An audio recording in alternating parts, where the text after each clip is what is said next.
Problem is they got the new flooring in there, and now the inside of the house is higher than the threshold. So you can't open the door all the way or it hits the floor. So what we have to do is install a threshold so that the threshold is higher than the inside of the house.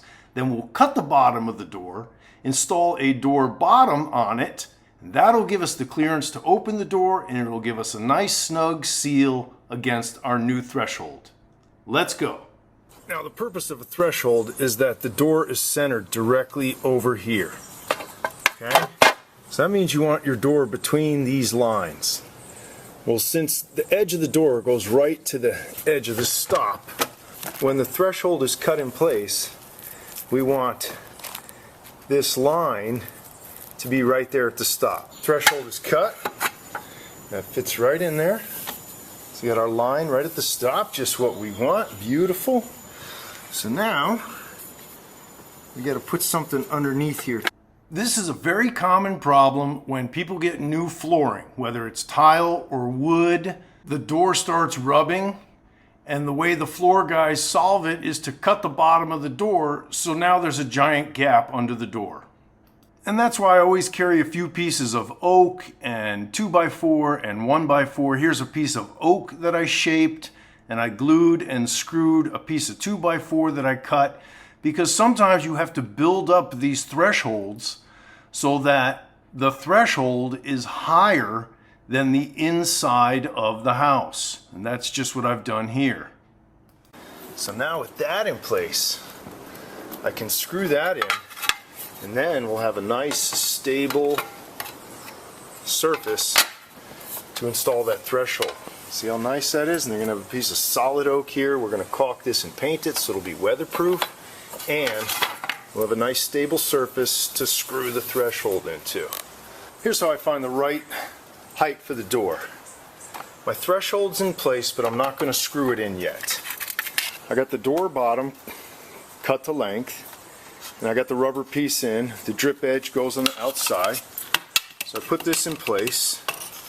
Now this idea of the door shoe is that the rubber rubs along the threshold so you have a nice seal. So with that in place, I just leave it there. And now I know where my door needs to be. So that means I want to put the bottom of my door should be right there. And on this side, I want it to be right there. Now, what I can do is remove the threshold, I can shut the door. I don't even need to measure. Since I have my mark here, I know I'm just going to transfer that to the door, and that's where I'm going to cut the bottom. On this side, I'm going to cut it right there. So I'll just transfer these marks and then cut the door. I just cut this off the bottom. Now before I put on the threshold, I'm going to seal these cracks with this clear silicone caulk, because this is good. This will protect against moisture and insects. Now with the threshold in place, I take the door shoe and just slide it on the bottom of the door. Now we'll close the door.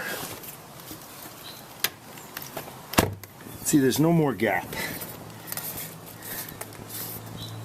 And that's where you want it. So now, see, since we've raised the threshold, the door is not going to hit the floor anymore. And then when it closes, we'll have a nice, snug seal. So with that in place, I'll put the screws in there, and the bottom is set. That goes, and now look at that. Look at that. You got a nice seal on the bottom, got a threshold, and you got a nice even gap along the side. Have a door that works. It no longer rubs on the floor, and it has a nice threshold with the door shoe to eliminate any issues. So there it is, the Dutch door repair.